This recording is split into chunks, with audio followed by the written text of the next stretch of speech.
Bossing, ito na yung ECU simulator mo na in-order sa akin. At ipapadala ko na sa iyo mamaya. Pero bago ko ipadala, ititesting ko muna yung ECU na pinapagawa sa akin ni boss. Galing ng ano. Saan ba yun eh, boss? Binalunan pala. Galing siya ng Binalunan.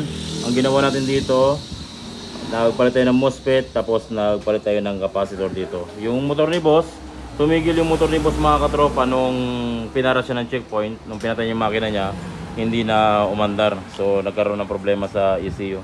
Na timing, boss nanginig yung yung motor. Hindi driver ang natakot, yung motor ang natakot.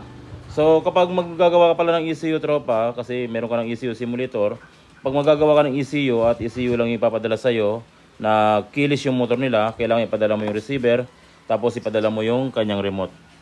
Ito. Kasi pag hindi mo pinadala yung receiver or ECU lang ang pinadala sa'yo, maabala ka pa, magre-reprogram ka pa para may connect mo sa ibang receiver. Tapos pagkatapos may connect, ibabalik mo ulit sa dating program niya or i-version file mo siya or smart key off. Kaya mas maganda kung magre-repair ka ng ECU, nakilis yung kanyang ECU, padala mo yung receiver tsaka yung kanyang remote. Ito. So i-testing ko muna tropa para bago ko ipadala sa'yo, matesting natin muna yung ECU simulator natin. I-on natin. So meron siyang voltahe na kagad. Tapos dito naman tropa, kung kilis yung ginagawa mo, itaas mo lang. Pero pag hindi kilis, di susi, ibaba mo. So kilis yung ginagawa natin. Tataas na natin itong switch na to.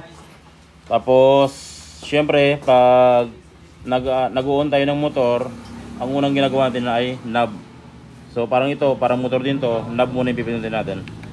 Okay, nag-on siya, tapos i-switch mo yung susi. Mag-on yung fuel pump, mamamatay. Okay, good. Tapos preno, syempre pag nag-i-start tayo, binibrake natin, tapos ini-start natin. Preno, start. Yon. Okay. Ito na yung ating pinaka silinyador. Okay, working lahat. Makikita mo yung BBE niya around 6,000. Gumana yung BBE niya, ignition coil, umilaw, injector pump, tapos yung tatlong ECU niya. Ibig sabihin, good na yung ating nirepair na ECU at walang problema. Ganito kaganda mga katropa kung sakaling meron kayong ECU simulator kahit na wala yung motor, mapapagana nyo or ma-check nyo kung good na yung gawa nyo or hindi pa sa tulong ng ECU simulator. Kung gusto niyo mga katropa na mag-order ng ganitong klaseng tools, maganda to sa ating shop kapag mayroon kang ganito. Napakalaking upgrade sa shop natin, lalo na kapag nagre-repair tayo ng ECU. Kung gusto niyo bumili ng ganitong klaseng tools, pwede niyo akong kontakin sa contact number na ibibigay ko sa ating video.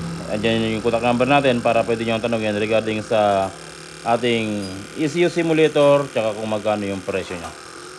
Okay na boss, salpag na natin sa motor mo. So tropa, ipapadala ko sa iyo yung ECU simulator mo. Ipapadala ko ngayong araw na to. Okay, salamat.